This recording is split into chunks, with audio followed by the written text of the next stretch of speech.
So hello to everyone, and welcome to the first webinar in SEtalks, which is called Why Social Entrepreneurship. And thank you very much for joining us today. And we are very much looking forward to speak about this topic with our great guests. So for the beginning, my name is Ivana Stančić, and I would like to greet you on behalf of young ambassadors from Niš in Serbia. And for the ones who haven't heard about us, we are a youth organization working on developing the capacity of young people and encouraging them to make a positive change in their community. So our main focus are creative industries and entrepreneurship, which is having impact on society. So our organization is, together with the two more organizations from our speakers today, is a member of the SS network, the widest European network specialized in supporting social economy. And we are very happy to have the possibility to speak about this really important topic today. Besides this, as I'm the alumni of the Swedish Institute program Summer Academy for Young Professionals, as well as my colleague Stefan from North Macedonia, we have received the support for this project, SEtalks. Support was given by the Lund University, where we have attended the course, but also by the Swedish Institute in Stockholm. So now I would like to give this Zoom floor to my colleague Stefan from Social Entrepreneurship Observatory from North Macedonia to say a little bit more about his organization and our joint project. Thank you, Snezhana. As Snezhana said, already introduced me. I'm Stefan Čičevaliev, Executive Director of the Social Entrepreneurship Observatory. We are a CSO based in Skopje. We are a resource center, a platform for collaboration and partnership for development of social entrepreneurship in Southeast Europe. We have partners all over Southeast Europe, of course, and Sweden and Denmark. We are already expanding our network to become in future regional network. Basically, we have three pillars of work for those of us who haven't heard of us. The first is mentoring and coaching and technical expertise for social enterprises and entrepreneurs. The second is research and advocacy focused on developing the social entrepreneurship ecosystem. And third is consulting. So various projects and contracts depending on request. We have recently opened a Social Entrepreneurship Academy, which have 4 courses, and we are still waiting for the first cohort, and we'll see how that goes. I think that that's enough introduction about the organization, given the time that we have. I would like to describe the project and what is our mission, basically, and what we want to achieve with this project. So the SEtalks is, or Let's Talk Social Entrepreneurship, aims to bring closer the social entrepreneurship field to new and upcoming entrepreneurs, social entrepreneurs, of course, innovators, and general public. The main objective is to raise awareness about social entrepreneurship, to share its impacts and motivate young people basically to get involved in businesses with social value while produce social impact. Our activities are focused on recognizing the impact of social enterprises, entrepreneurs, to disseminate information of social enterprises and social entrepreneurs, and to develop the ecosystem and to make visibility, to increase visibility of social entrepreneurs and social enterprises. And of course, our mission is to basically start a tradition of these social entrepreneurship webinars that will contribute to transitioning the business models from economic outcome to achieving social change as the main objective.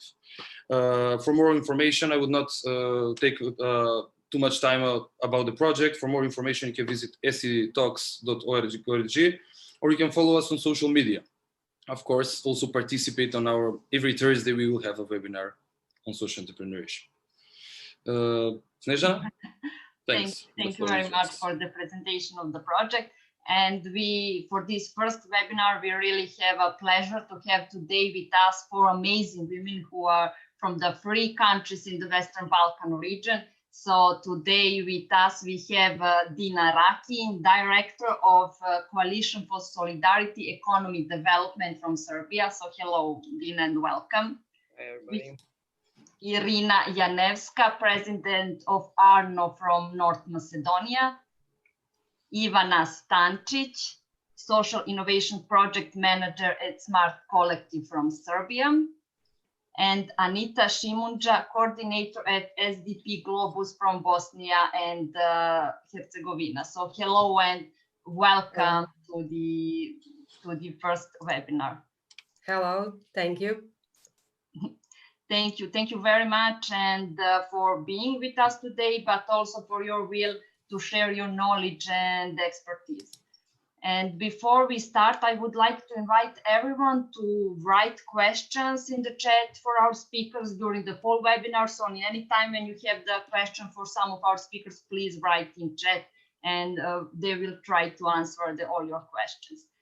And since we have in audience people from the whole region, but also beyond, I would ask you for the beginning to present yourselves and give us a little insight about the work that your organization is doing in the field of social entrepreneurship. So maybe Dina, we can start with you. Sure. Thanks, Snežana. Thanks for the invitation, and thanks for the opportunity to speak about this topic that we all here find really important and amusing and interesting. I'm Dina. I'm coming from Coalition for Solidarity Economy Development. We were formed in a way 10 years ago. But formally, we exist for 1 year. We worked as a non-formal network of 4 organizations. Ivana here is from Smart Kolektiv. It is one of the founding members of Coalition. And we have 3 more, Track Foundation, European Movement in Serbia, and Initiative for Development and Cooperation. We were established with the idea to join our resources in order to promote actually the emerging concept that we recognized at that time. It was social entrepreneurship. We thought it was something really new, really important, that really develops communities, but at that time it was still not that much known. And from that period till now, Coalition actually became, I'd say, like advocacy organization that mainly focuses on creating ecosystem, contributing to creating more enabling ecosystem for social entrepreneurship development. We are more focused on policy, on regulatory framework, but we also do promotion. And we actually have intention to support and network with supporting organizations in the field. So that might be something for the beginning and for the introduction. Okay, thank you. Thank you very much, Dina. So maybe we can now go to North Macedonia. So Irina, can you present us your organization and your work? Sure. Thank you, Snežana. Thank you, Stefan, for inviting me. It's a real pleasure to be among stakeholders from the region and to speak on the topic. About ARNO. ARNO is an organization for social innovation established 2013 in Skopje. What we can say? We can say that it is in our core mission to promote social entrepreneurship, but also we also like to practice it.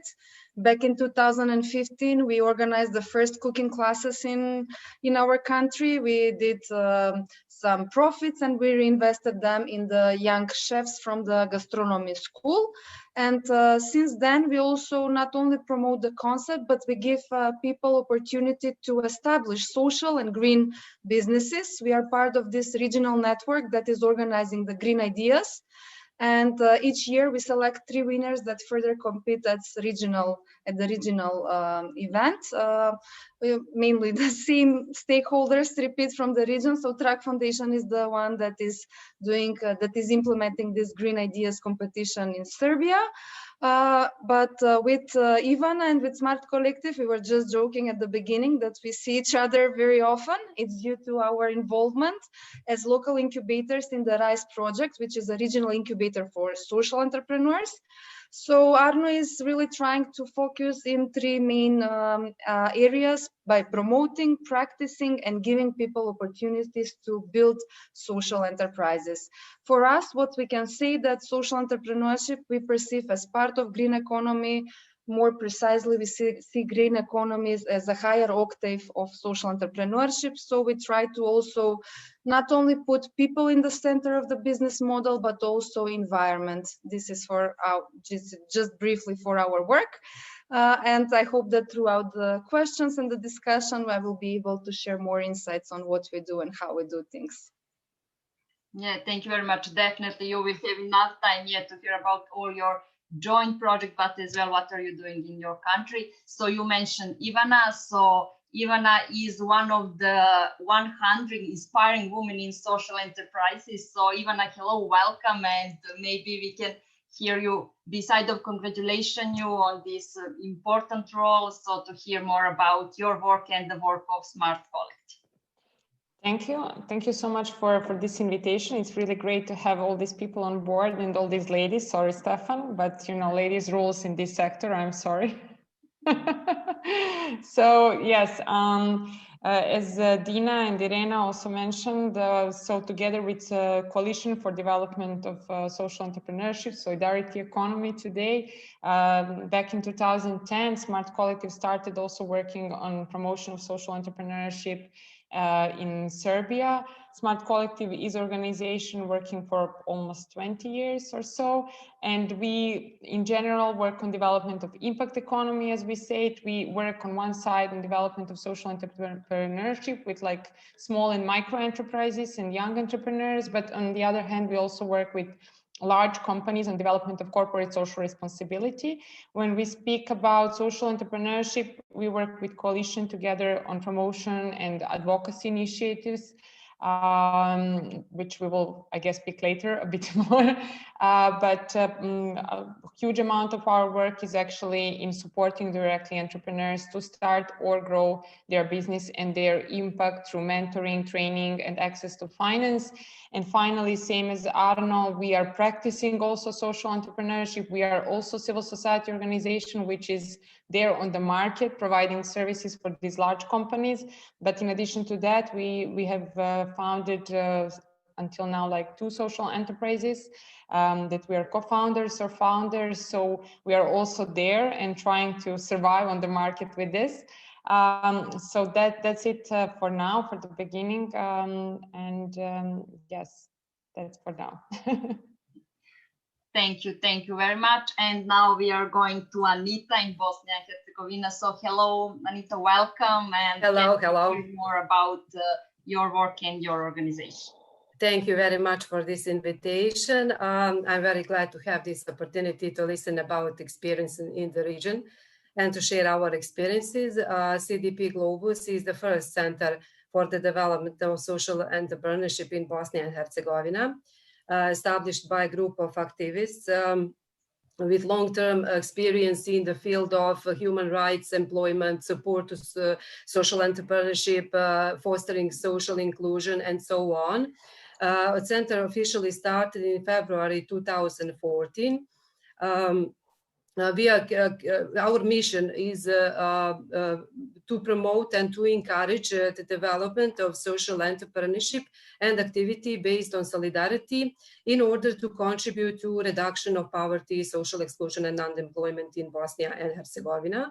So we are carriers of several very important projects that we implemented and also are now implementing, through which we contributed, first of all, to the improvement of environment for the development of social entrepreneurship, and which is the most significant part. We concretely supported the social enterprises through funds for social entrepreneurship.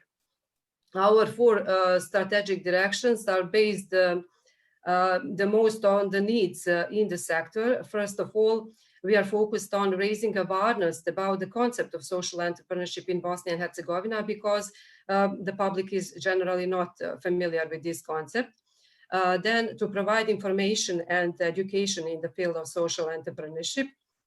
Also advocating for the better legislative framework in the field of social entrepreneurship, and especially for social enterprises. And 4th direction is a realization of concrete projects through which we contribute to reduction of social exclusion and unemployment.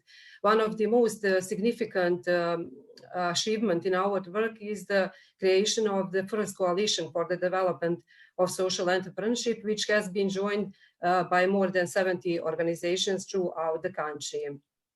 We are proud to say today that we are also a part and a member of the widest European network for social economy, the ACES, which is from Brussels, and we are also part and member of Social Entrepreneurship Observatory. So this is a very great opportunity to talk more. And for this introduction, I hope it was not too long, but if we can talk further about social entrepreneurship, it will be my pleasure to answer to your questions and to follow your discussions. Thank you. Thank you very much, Anita. So yeah, I think that we can now start with the discussion on the several topics that I think we have them enough. Yeah, I think that we can. And well, let's talk social entrepreneurship, right? We know that there are many definitions for social entrepreneurship. There is no universally accepted one. So the first question that I would like to ask is, well, what is social entrepreneurship for those who are listening to the term and the concept for the first time? Since Anita was the last in the previous introductions, Anita, can you start? What is social entrepreneurship for you? Yes, of course. I think the basic thing here is to differ social entrepreneurship and also social enterprise, because it is not the same thing, first of all. When we talk about social entrepreneurship, we can find examples from the practice, but in the theory also, different kind of activities in various sectors that have some kind of social purpose. So it could be social enterprise, but it could be also like humanitarian activity or some other activity which can be identified like social entrepreneurship. In Bosnia and Herzegovina, there is a lack of understanding of this concept. It is often identified with terms like social care, poverty, and so on, while we all know it represents much broader development concept. There is also a dilemma about the concept of social entrepreneurship. Which term is adequate? Do we use social as socijalno or social as društveno, which can be treated as synonyms in our languages? So we have dilemmas, but I think in the theory and literature, we can find very good arguments to look at the social entrepreneurship like any kind of business activity in various sectors that have primarily are focused on social good. But when we talk about social enterprise, this is a business entity which has similar characteristics like classic business entity, but it is different because there is a primary mission focused on social goals, and there is reinvested profit to all directed with social purpose. I think that would be the basics, some of the basics regarding the concept. If you have any other question, I will answer. Thank you, Anita. Even the Swedes have delineation between the concepts social and societal. So they have societal entrepreneurship and social entrepreneurship, and this is what you're talking about. The societal concept is a broader concept than social entrepreneurship, right? So, Ivana, what is for you social entrepreneurship? Yeah, this is like a random. I was not prepared.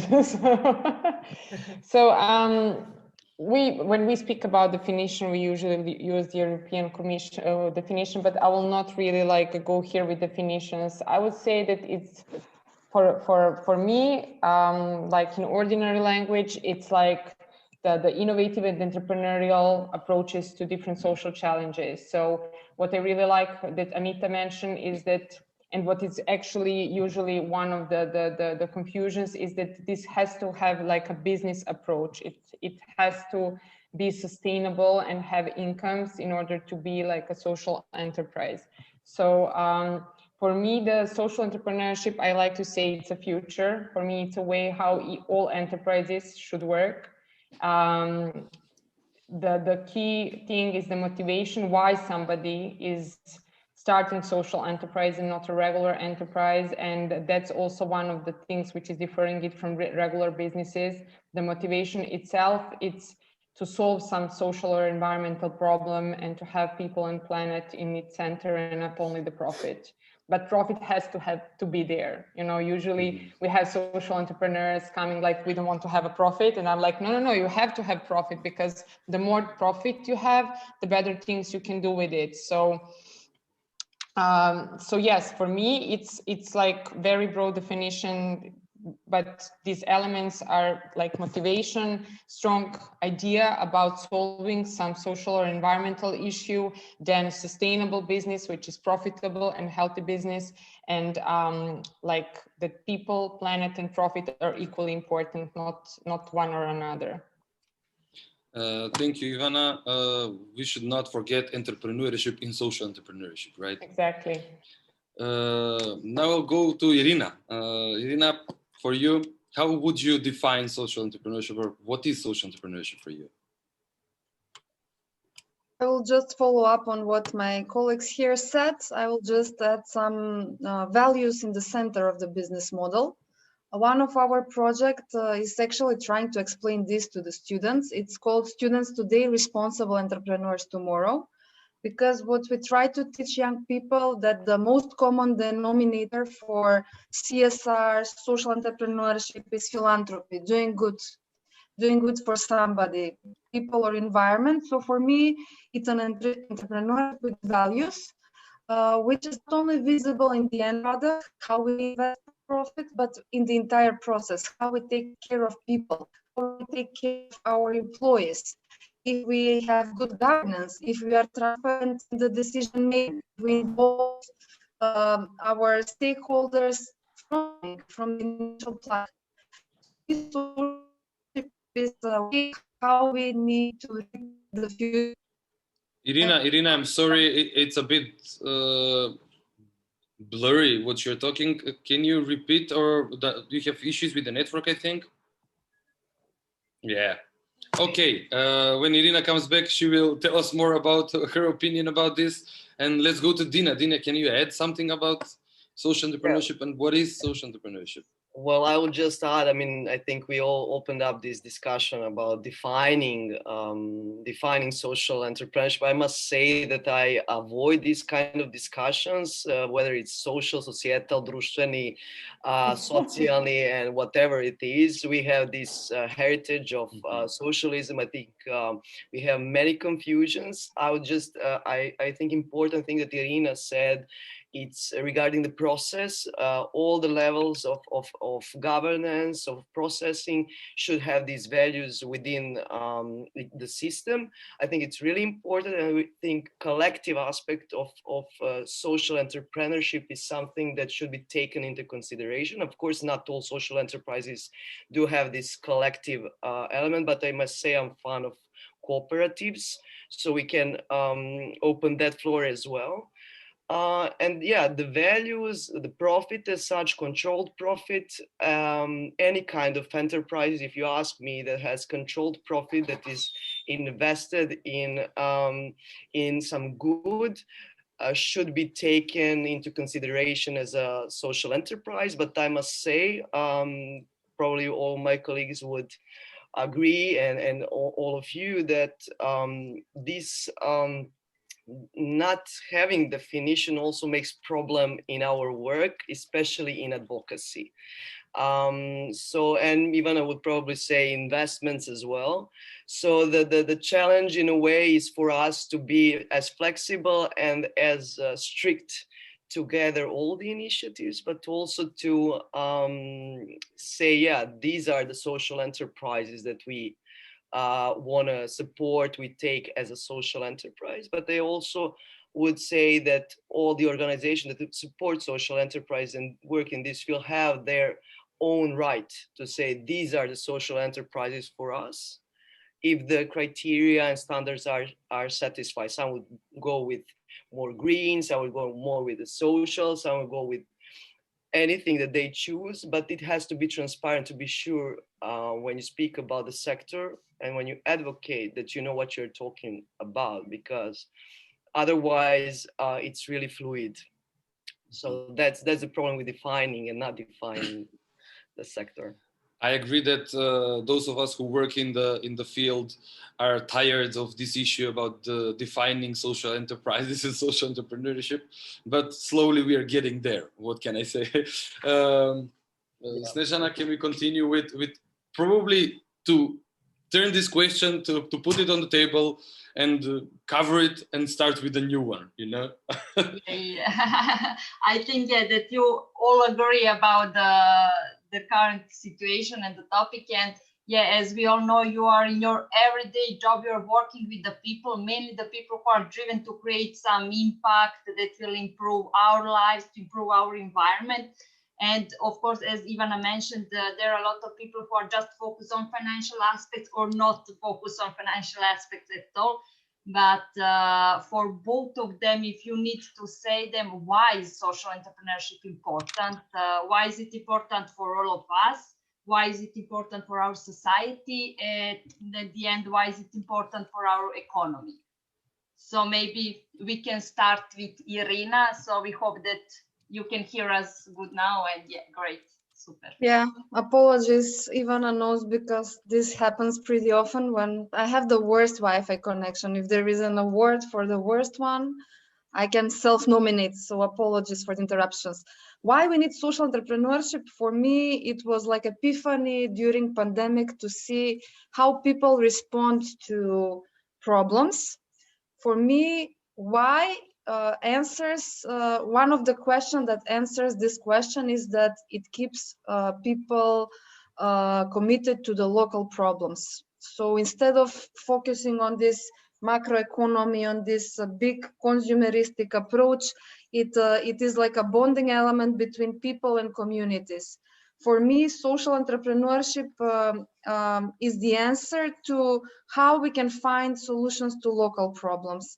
This is the missing link in the economy. We somehow noticed that in the past decades we have been evolving in the wrong direction, and now we see that we need to come back and to make small changes if we want to have big impact, and small changes start from local communities and local impact.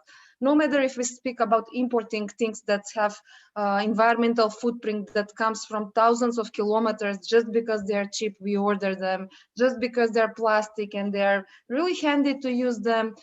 Again, keeping it local, I believe that it brings power to the people and it creates a link between people and community. So one of the questions, that's why we need social entrepreneurship, to come back to our local communities, to feel the pains and to try to provide solution, to see what doesn't work for us, because global solutions, and I think that's brought us to global problems. We live in pandemic and we see how one virus does not respect borders. Everybody is affected.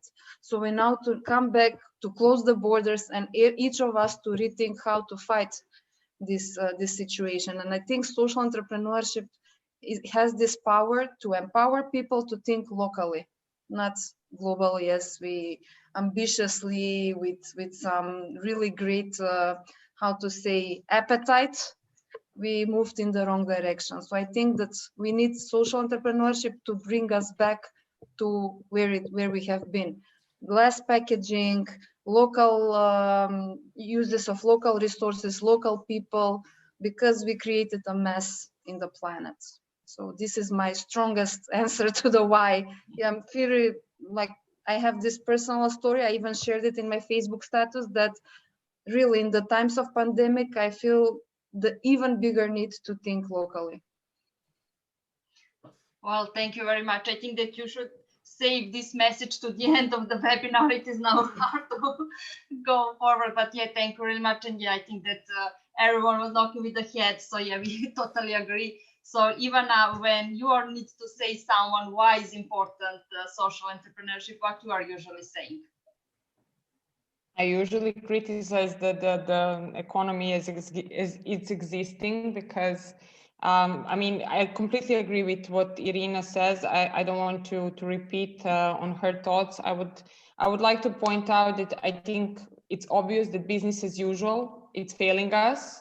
There is a growing polarization. There is like environment emergency. And there is definitely some, I mean, I think there is a raising awareness that there is a need to redesign the economy as we see it.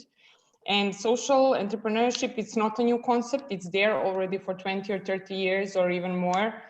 And it's definitely a pioneer, I would say, for green and inclusive economy. And it's providing the direction how things can work, because what I usually mind in some discussion is that people usually see social enterprises as some small micro enterprises and so on. But I think that there are already on a global level, like businesses that have grown from these small local businesses to even international businesses and corporations that are founded as social enterprises.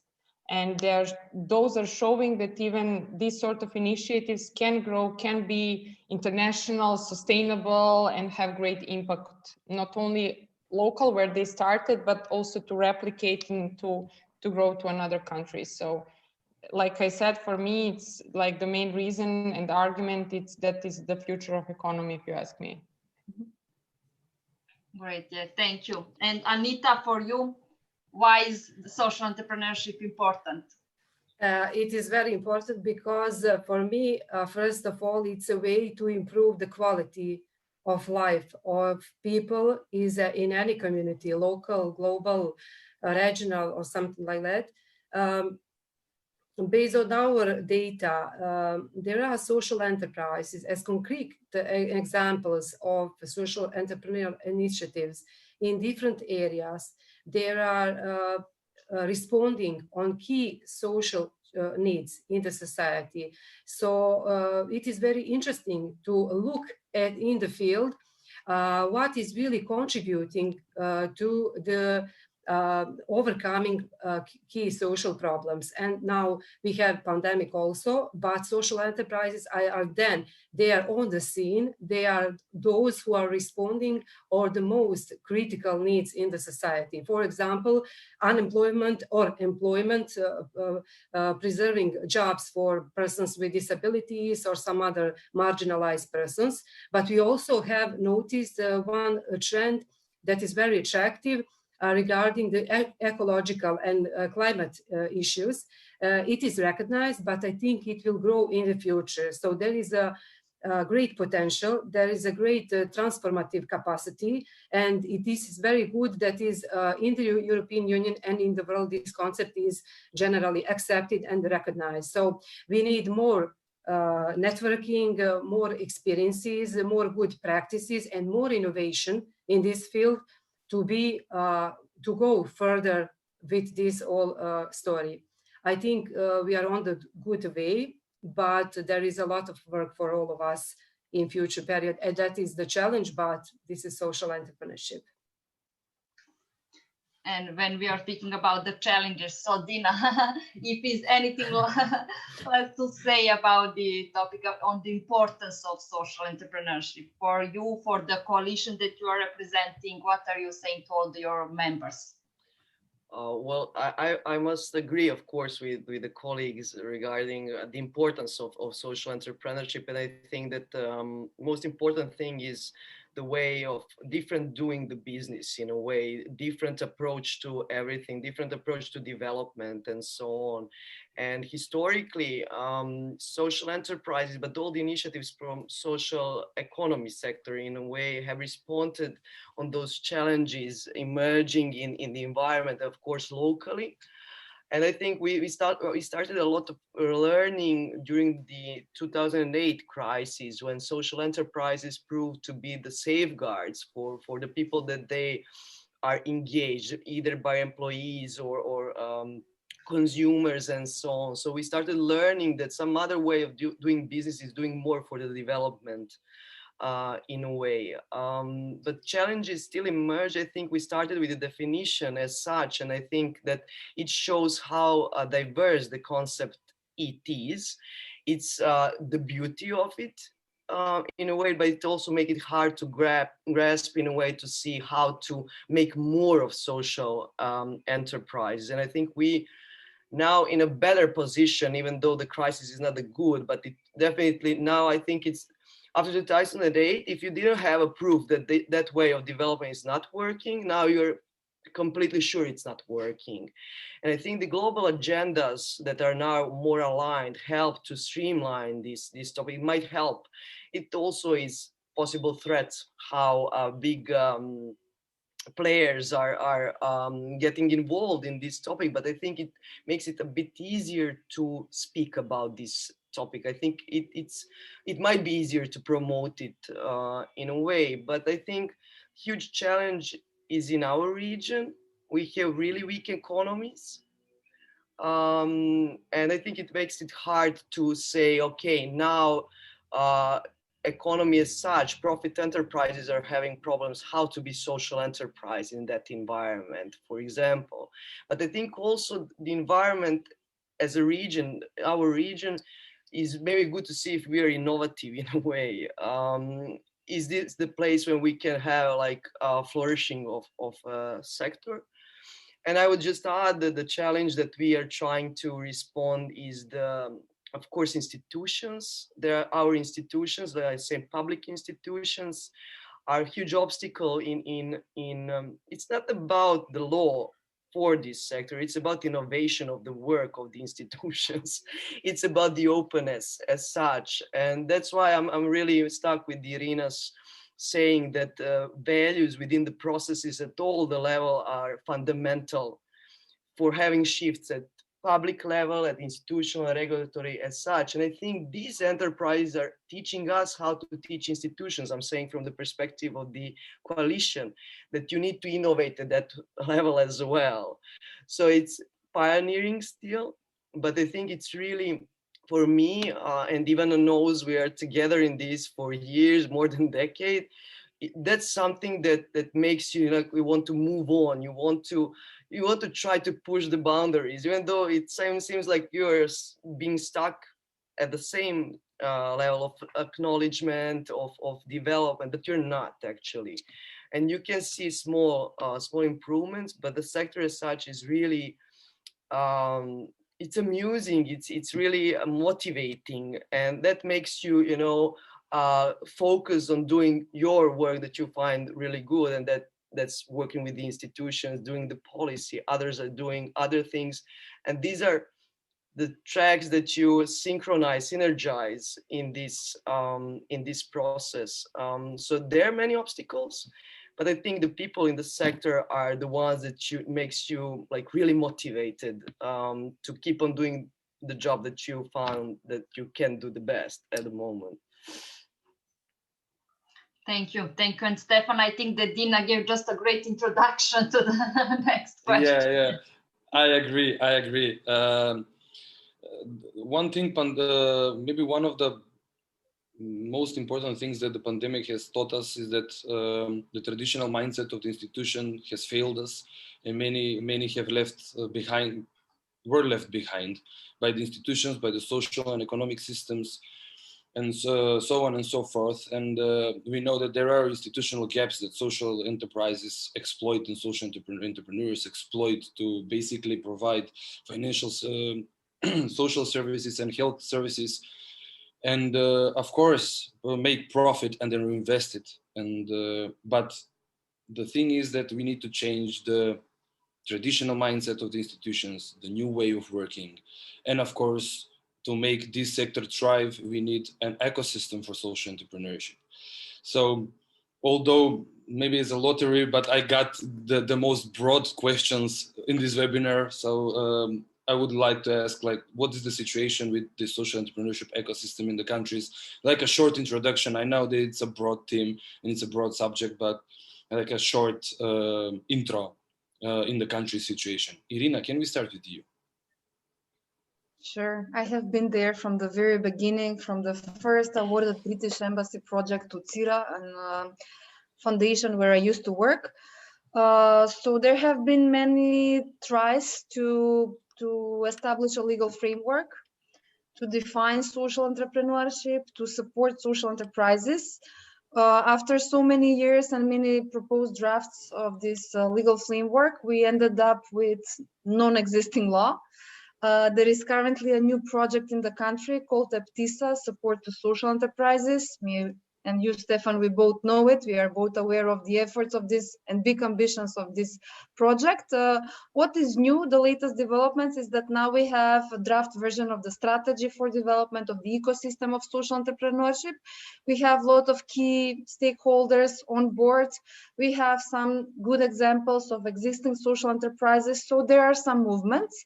What can I say that is something brand new, and my personal perspective is that somehow these longer, let's say, established social enterprises or wannabe social enterprises are there on the market trying to exist in this pandemic, but we also see some really small rudimentary ideas of young people that try to do something, that try to be innovative as much as possible in order to have their first market entry.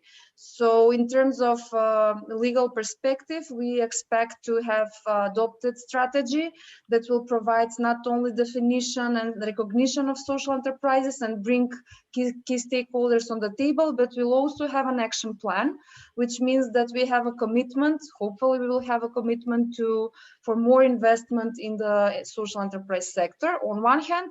On the other hand, there are many projects that now recognize social entrepreneurship as a key area, and I'm super glad to see that there are many people trying to put innovative hats on their minds to think how they can respond to social problems. What you said, and it echoes in my head now, is this social services. I had this experience when I visited Poland. The team leader of EPTISA project, Ms. Barbara Sadowska, comes from this Barka Foundation. They did really amazing job in Poland, and they tried to share some of their experiences with the Macedonian, within the Macedonian context, is this collaboration between municipalities and NGOs in creating social enterprises and giving a relief to the state in provision of social services. So there are many ways how we can think about social entrepreneurship in its development. But for our country, I would say that now we have somehow a wider perspective on it. And there are much more people and institutions on board that try to put efforts as much as possible so we can try to keep the dynamic with the region and with the world. Yeah, we have a lot of developments here, and well, for the first time, maybe we see a political will to do something about the field, social entrepreneurship. We'll see how that goes. Last year, we also had the institutionalization project and the decentralization process, which basically is what Irina was saying about collaboration between the local municipalities, local authorities, and the social enterprises. Okay, let's go to Anita. Anita, what can you tell us about the social entrepreneurship ecosystem in Bosnia and Herzegovina?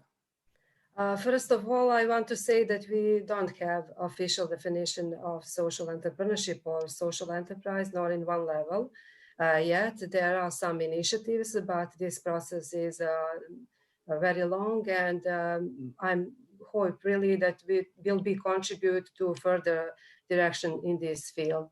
In recent years, social enterprises have attracted the interest of stakeholders in diverse sectors, including civil society organizations, policymakers, international organizations, private companies, and so on. There has been progress through several public documents which recognize social entrepreneurship. Those are public documents related to issues of employment, social inclusion, and reduction of poverty, for example, but we do not have specific strategies nor action plans in the field of social entrepreneurship. Besides the legal framework, I would like to emphasize some other main challenges in this field. For example, as I mentioned earlier, lack of visibility, very little information about social enterprises in media in general. We don't have favorable business environment in general, nor for social enterprises. We don't have permanent financial mechanism to support startups, social enterprises, or existing social enterprises development. Social enterprises have lack with information about, for example, market opportunities and so on. Marginalized persons and civil society organizations, although they have potential and interest, they are not empowered enough to implement social entrepreneurship. And so on and so on. We have many challenges. It's not only the law on social entrepreneurship, because if we have better business environment in general, I believe it would really contribute to the development and also within this sector. That would be for my. If you have any question, I will be glad to answer. Thank you, Anita. I think that you covered, and I saw that Ivana was just nodding, and Dina as well. You covered basically most of the challenges of the ecosystems on the Balkan for social enterprises and social entrepreneurship, not just in Bosnia and Herzegovina. It's just we see how similar and the ecosystems are, and what are the challenges and needs of social entrepreneurs and enterprises. Dina, can you tell us how's the ecosystem in Serbia, of course, despite these challenges that we already face everywhere? Well, I truly share the same experience, and I think Ivana would agree. I mean, that in Serbia, I don't think that law on social entrepreneurship is substantial for promotion and for scaling up social enterprise for flourishing. I think it's really something that we spoke previously. It's about mindset in a way for opening up for innovation at all levels. So yeah, of course, we do not have any kind of formal recognition of social enterprises. So regulatory framework is not favorable, but it's not something that prohibits somebody for doing social entrepreneurship. We do have really big institutions to recognize all this diversity of the activities that might be social entrepreneurship as such. So for example, the public procurement system is not adopted, even though it might be useful for, and there is no any legal, or it's only implementational problem to do the public procurement that might develop social enterprise, or at least their businesses. So many of the things within the ecosystem are part of lack of systematic approach to it. So I would always say that some kind of strategic approach to mapping the problems and seeing what might be the solution at the level of national levels, let's say it like that, but it also has to have some kind of recognition at local level. But we also know that local municipalities, at least in Serbia, they are not that independent. So it's politicized. So it's really hard to say, let's have local municipalities that are innovative in supporting social enterprise. There are some of them, but it's really hard to say that it's their own responsibility. So I think that's one of the problems. And maybe Ivana would say more, but I think also social enterprises have problem in feeling themselves as all social enterprises in a way that many businesses might be social enterprises, or some social enterprises are not social enterprises, and so on. So that also makes some kind of challenging in working on promotion of the sector. But I'd say, and I really I think it's really important thing that we do have some new funds for developing social enterprises. That's something that is really new at the market of Serbia. And I think the thing that Smart Kolektiv does, it's really important thing that we will learn a lot from it. I think the process of European integration quite helped promotion of the sector. And I see that, for example, in Macedonia, there is a lot of programming of social entrepreneurship support. New Civil Society will have it as well. But I think it's something that is a real problem for Serbia, because we are stuck a bit in the process of European integrations. And it's problem for the supporting institutions to actually work the things that social enterprises should do their work. They should do on the field things that they do the best. But for supporting institutions, it's really a problem, this being stuck in the process of the European integration, because it was really important booster of financially, for exchanges and so on. Thank you, Dina. I think that what you said is important, that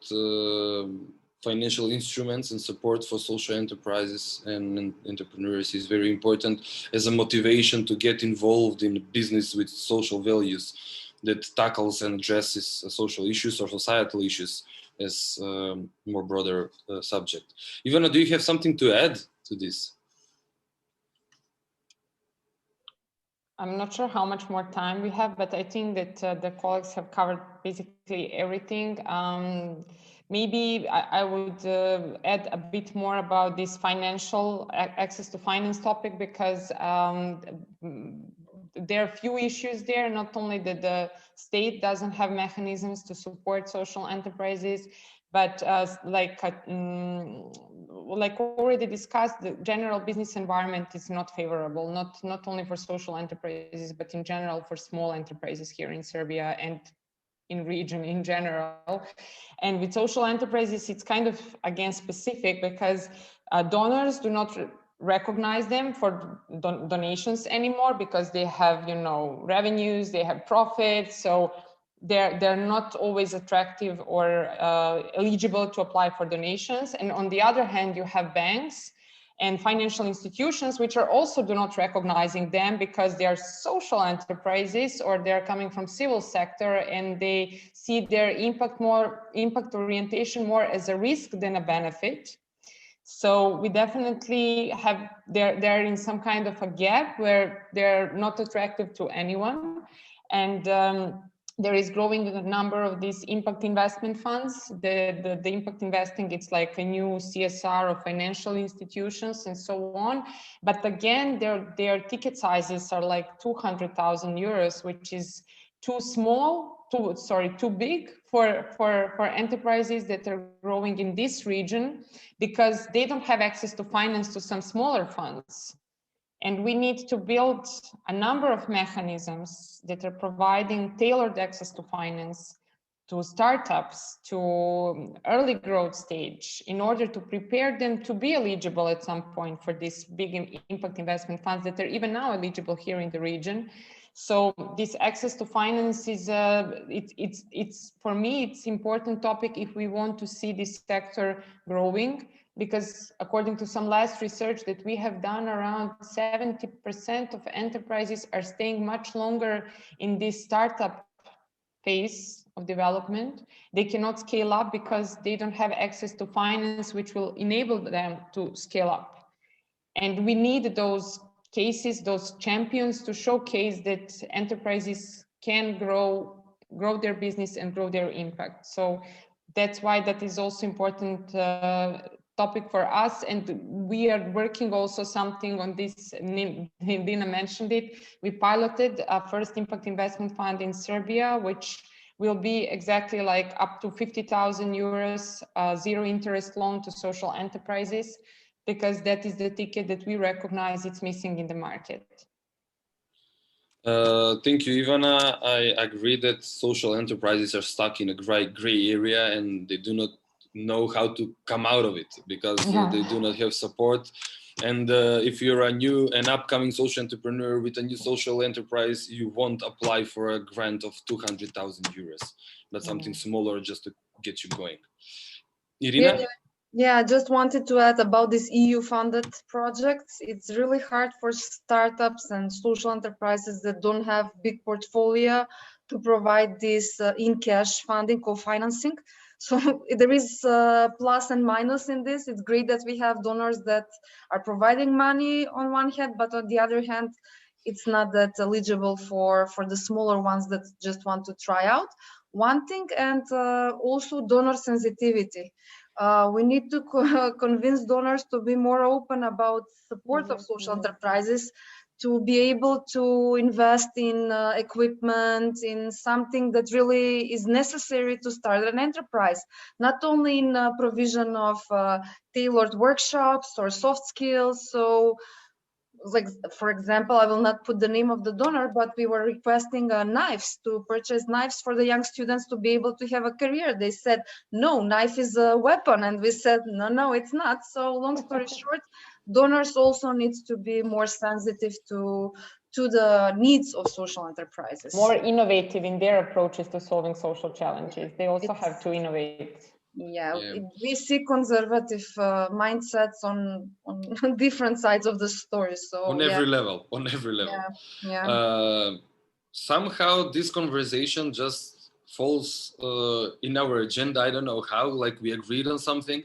But Snezhana, I think that now it's your session about the EU project and everything, and we're talking about EU projects. Like, what's happening? I think that they saw our agenda. So yeah, and I think now we have heard that what is the situation in the whole Western Balkan region. It is mainly the same, and we are facing mainly the same challenges and the problems. And this is probably why it's totally natural to cooperate and to make joint initiatives. Then, for example, I would like to mention that at the moment, the young ambassadors together with SDP Globus are doing one big Erasmus Plus project with our partners from ADPZ from Montenegro, in order to build a network of youngsters and to educate them about the social economy. So Anita, maybe we can start with you. How important is this regional cooperation, and how important is to make a joint initiative in the whole region? Oh, thank you very much. I'm also very glad to have the opportunity to be part of, for CDP Globus, of the project, new project that is launched recently. I think that the possibilities for cooperation are large. And I think we need more networking, more discussions, and more concrete issues to talk about together. First of all, I think it is very important to emphasize the issue, for example, of concrete market opportunities, internationalization of social enterprises, or opportunities for strengthening their competencies to be competitive on the market, and so on and so on. We have the opportunity with one specific target group, but we as CDP Globus are working also with other, not only with young persons, but for young persons for which is the highest unemployment rate, for example, in Bosnia and Herzegovina. It is the very good step forward for them to get new opportunity, to be trained, to capacity build, for social economy and social entrepreneurship, and also for us and other organizations in our country and countries of the region included in the project, to gather together and to discuss the most essential issues. So I think there is a great opportunity, and we will certainly use it at the best as we can. I think this period of 2 years in front of us is a very good period that we can do very good stuff in this field. So thank you. Thank you very much. And as we also know, Smart Kolektiv and ARNO are having also a joint project called The Rise. So maybe we can now hear more from Ivana and Irina about this project. So Ivana, would you like to start and share your experience in this regional cooperation and in the project that you have with the organization from the whole Western Balkan region? Yeah, Irina already started speaking about it, so I don't know if she would like to present it.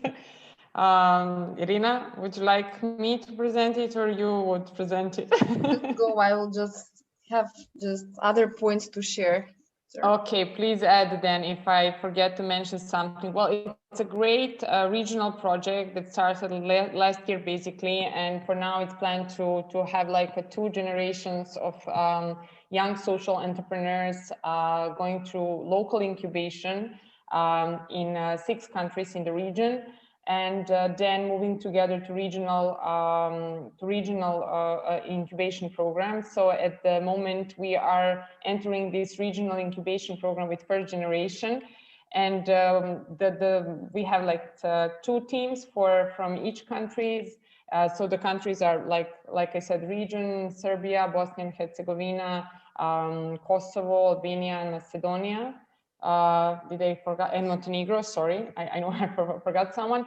And in total, the plan is to work with 200 young people over the 2 years period and help them start social enterprises in their countries. And it's a great consortium gathering not only organizations like ARNO and Smart Kolektiv in these countries as local incubators, but also a strong consortium of international organizations that are supporting the process, like Rakin, like Group SEtalks from France, like Southeast Europe Youth Network, then Institute Francis, or what's the expression? So I think it's a great contribution to this building the regional ecosystem for startups, for social startups, and in particular for young people, because we always speak about that young people are innovative, entrepreneurial, that they have there is this generation of millennials coming that are really eager to solve problems in the world. So we all believe that there is a new energy and strength in young people. So I'm particularly glad about this project. But I would also like to add another one, which is led by EVPA, which is European Venture Philanthropy Association Network, on this goal of improving the access to finance. There is this initiative of CEE Task Force, which is Central Eastern Europe Task Force, which is actually a network of organizations working exactly on attracting more of impact investors and social investors here in the region, because there is this very bad statistic that only around 3% of all social investments in Europe are coming to this region. So the task of this group is to help improve access to finance and attract more social investors to this region as emerging economy region. So yeah, we are working a lot also on promotion of the region and social enterprises, and that's why it's important for us also to have these champions, to build champions and to promote good examples, to showcase that we have great enterprises here also. Thank you. Covered mostly everything. I will just add few personal reflections. First, it's a pity that the pandemic didn't allow us to have this real regional contact. So we do everything online. But what is interesting about these regional projects is that we all the local incubators provide the same program. And we advise young people to find local problems to solve them. And what we see at the end is that young people really have these common problems in all the countries. And there is a great tendency to refer to environmental problems more than the social problems. So this is a great room for discussion to see where these new generations are really evolving. Another interesting part of the program, and I really think that this has a great regional lesson learned, is that we involve people outside of the program, mentors and experts, to support the idea development of this wannabe social test. What is interesting is that we all recognize the potential of different programs. We are losing you again. Irina, your Wi-Fi is again. Can you hear me? Should I continue or it's... No, we cannot hear you well. Yeah, we are losing you. Okay. Okay, now. Okay, so Dina, yeah, we shall continue with you. How you see the collaboration in the region and possibilities for the cooperation and make a joint initiatives? Well, I think regional cooperation is important because we at least can exchange the experience and see some commonalities. But I think also is important the fact that our countries are really small, and our markets are too small. So taking this market in all the ways as a joint market is fundamental. It also helps to advocate at some global level, European level, for the similar support. I think we do have these political issues that are a burden because we cannot have, we still have some heritage that is rather obstacle in cooperation, especially at institutional level. So if we talk about the institutions that were established to support regional cooperation, it turned out that they are not successful. Actually, you don't know what's the point of their existence. So I'm quite, that's something that I see as thing that needs to be like discussed about the institutions that should help and should support the regional level of cooperation as a market, as a sharing experiences and so on. Because so far it's really mostly the efforts of CSOs. Of course, there are businesses that cooperate at regional level, but I think the future is that we will have joint regional market at all levels, because I think it's not efficient to take Serbia or Bosnia or whichever country you choose as an independent in so many ways, because we're just too small in so many ways. And I think this again, European integration process and different parts and different dynamics of it prove that some things will happen jointly or will not happen in a way. But I really think it's substantial that we do have part of the region, whatever you take it, you still have Croatia. You cannot say that it's not part of the region. So you can learn from that experience. I think all our countries have different pace in development, again, even though we are similar. So it really helps us to learn from each other. But since I'm the person always from the institutions, I'm political scientist, so I would always say, if you cannot institutionalize things, it's all in a way individual effort. That's why I think that if we build institutions, public institutions that can support all the regional efforts or national efforts, the effect of our work would be more impactful in a way. Okay, thank you very much. And yeah, we have maybe a couple of more minutes. Yeah, Ivana, you wanted to add? I just wanted to emphasize, it's like, it's all about, you know, exchange and joining resources. And I mean, that's the point of social entrepreneurship in general. And it's not really like just a saying, but I think that we already have quite established cooperation among stakeholders in the region, and we have already recognized the strength that we have when we join our resources and, you know, go together to some international institutions and, you know, act as a region. In some processes, it's much more impactful than if we go, you know, as a separate countries. And I think that there is really a strength in this regional cooperation in different projects. Yeah, definitely. This is a really great point. Yeah.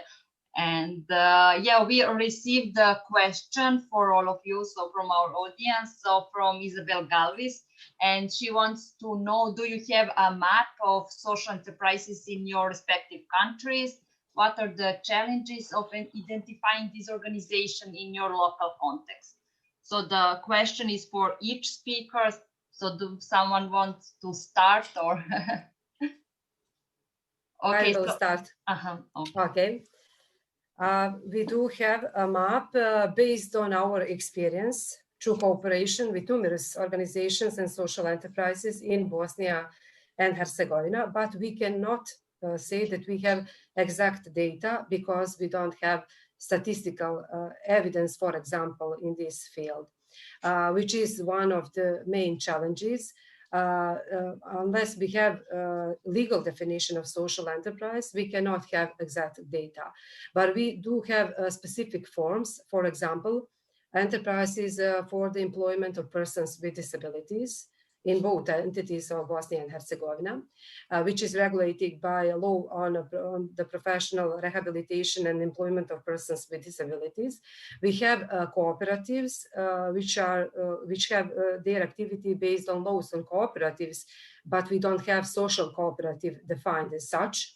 But we have cooperatives which mainly are focused on their economic activities, but they are engaged in solving social problems. Concretely, CDP Globus is cooperating, and we have within Coalition United We Can More some good examples of women cooperatives in Bosnia and Herzegovina that are active in the field of social entrepreneurship. We have also some other ways of social entrepreneur activity, but they are not characterized through laws like that, but we can recognize them through our work, through cooperation, through promotion, through our public invitations, because all our work is very transparent. Every meeting, every information is available on our networks and on our webpage, which is one of our contribution to the visibility of the field in general in the country, but we have also visits from other countries through our website or social networks where we are very active. Thank you very much. So Ivana, would you like to answer this question? Can I give it to Dina as she's the I mean, this is really like her field because she was doing like the last two mappings of social enterprises in Serbia. So, I mean, I could answer, but I think it's more like Dina's expertise. Thanks, Ivana. Well, we don't have a map of social enterprises, of course, because we don't have a system for mapping social enterprise. Of course, you need to have a legal recognition in a way, so to have it in the statistical system of your country. But we do some researches, and we like to say that, of course, there was last research in 2012, so it's really obsolete. But we say that we have like around 500 social enterprises. I hope at some point that we will get new research that will show the actual size of the sector. I think it's not about the number of social enterprises, but about its structure, about the quality it brings, so about economic performance, social impact, governance, how they do it. I think it's the thing that we can learn more in actually developing further mechanism for support than having a real number of social enterprises. I can say that they perform in all possible legal forms that they can take, depending on the business, depending on their comfortability in doing business. But I think it would be really important to have opportunity to map social enterprises, but from the level of their more like impact than just regular measuring the number of social enterprises, because otherwise it will be really hard to design measures for support, and especially public budget funds. But for now, we are still without it. And challenges, I said what are the challenges. Yeah, with that, it's just not having like a system. It's really how many social enterprises that are by the nature do feel themselves as a social enterprise, how much we as a support organization reached out to get the people to be part of our networks or contacts, to be sure that we really cover. But this is the challenge that is at all the levels. All the mapping in the Europe are just estimations, actually. I mean, we cannot say with the precise, only in the countries that you have the legal form, but the legal form is not saying that all the social enterprises that are registered as social enterprises are social enterprises. So it's really challenge at all the levels to say what's the map, what's the number, what's the impact of social enterprises in one country, region, or local context. Yes, we understand that it is the hardest question yet to answer. And how is the situation in Macedonia, Irina? Same goes for Macedonia. No official data, no official registry, no certification process. We have social enterprises that are self-determined and self-proclaimed, And this is all good, but for now, because of lack of operational definition, at least, we only see social enterprises defining themselves being social enterprises by reinvestment of profit. But we come back to this world problem that Dina just mentioned, is like source of income. Can you consider yourself being a social enterprise if more than 50% of your operations come from donor funding? So also internal governance, decision making, there are many perspectives, and this is the challenges that I agree it's not only regional, local, it is across the world. But and also the pandemic, people, we knew for social enterprises in our city, for example in Skopje, and you can get a food which will later on support provision of food to people in need, but they stopped working. So again, it is a challenge to map legal entities after the pandemic, during the pandemic, and hopefully after the pandemic once it's over. So nothing official. We have RISE regional study. Maybe that can help for the people that are interested to learn more about this regional context. There are some good practices. And what I wanted to come back, because my connection was interrupted, in speaking about the region, when we speak about good practices, I believe what we notice, what I personally noticed, is being more honest towards the concept and also exchanging bad practices. So what doesn't work? And I think this is one of the challenges that we should also put inside this frame of mapping and discussing social entrepreneurship. So pretty much it's same everywhere, so we can be more and more open to discuss this topic. Thank you very much. And now I'm thinking it will be a really great topic for the webinar, what is not working and the bad practices. So yeah, I think that we are now maybe close to the end of our conversation. Ivana, yeah, you wanted to. No, I just wanted to agree completely with this, because I think it's important, especially in this region where you are somehow not, you are not allowed to have a failure, you know, because you don't have many access to finance. Your family usually do not support you if you want to be an entrepreneur. So you don't have much chances, you know, not to succeed.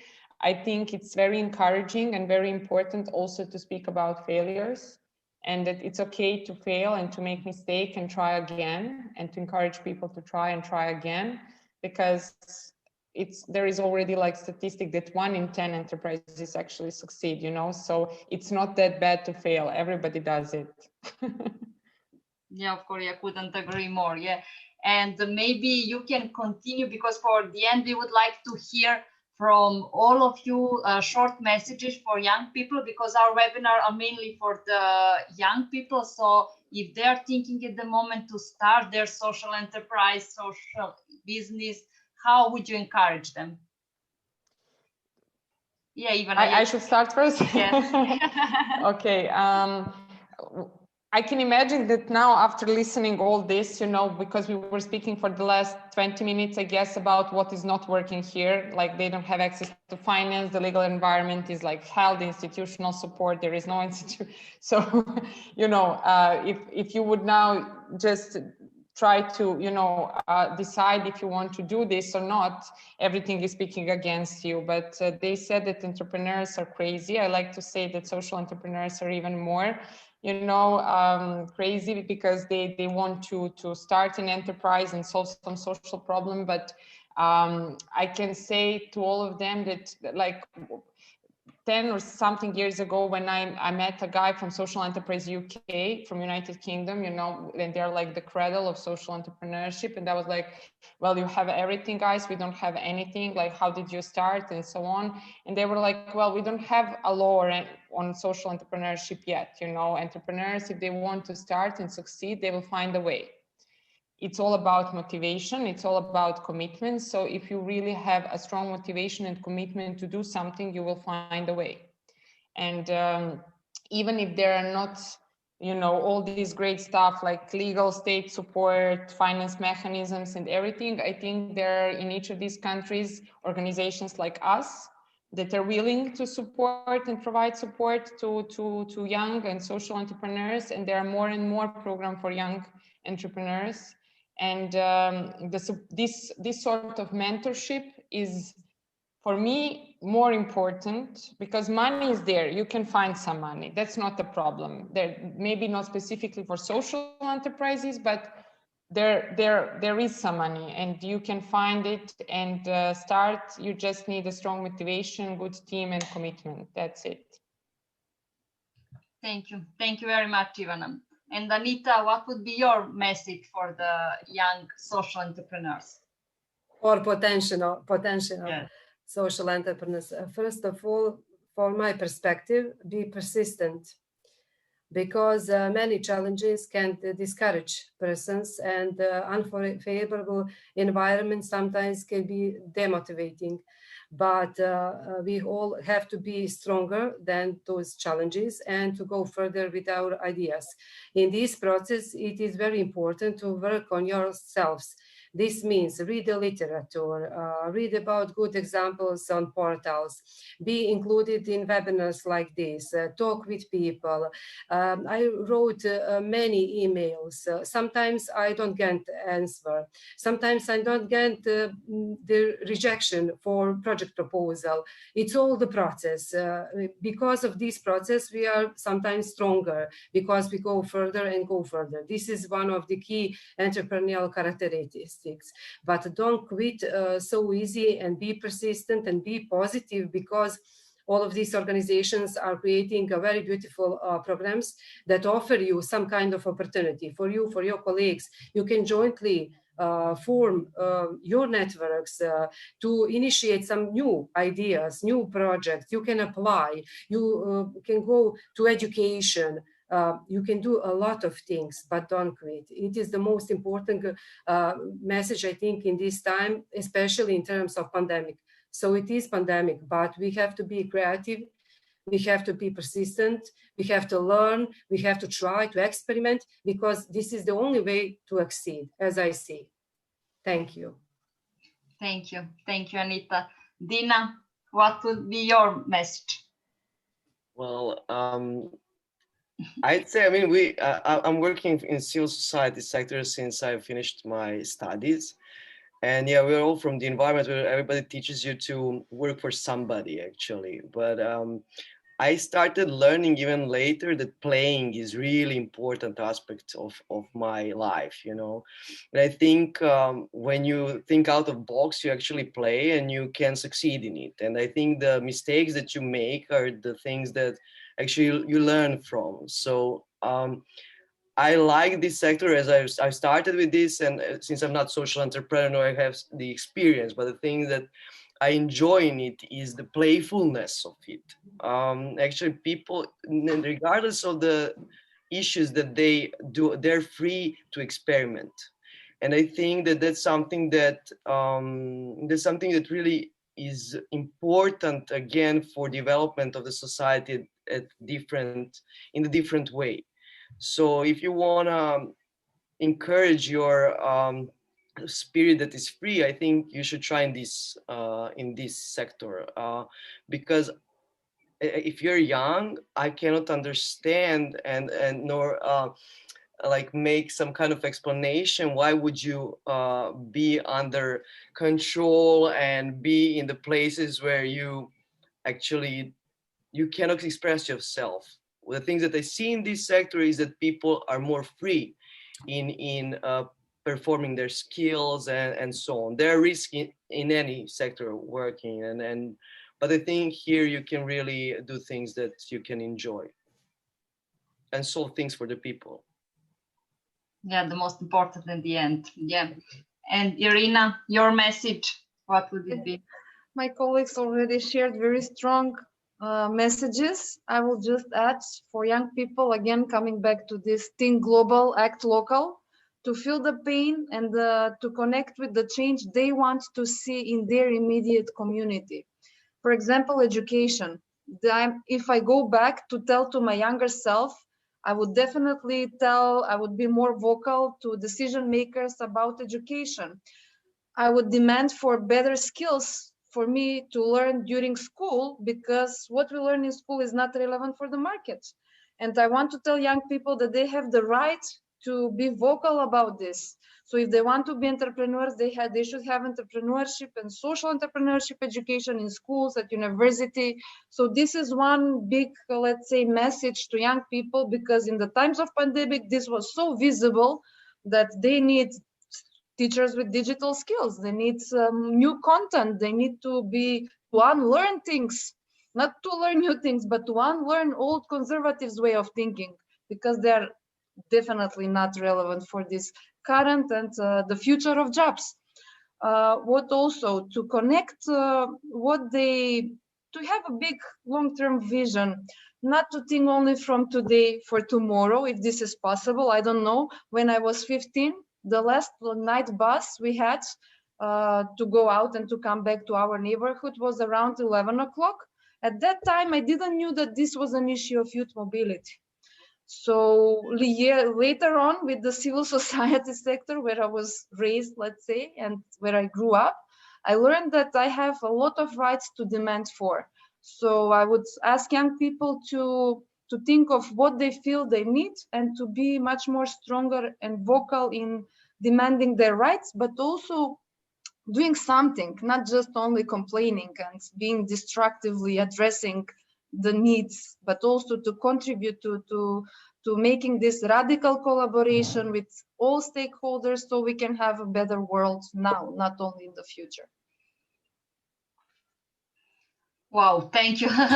Thank you, girls, for these really strong messages, and not just for the potential young entrepreneurs, but I think for all of us and for all the young people, how to fight for themselves and to make a better place for living.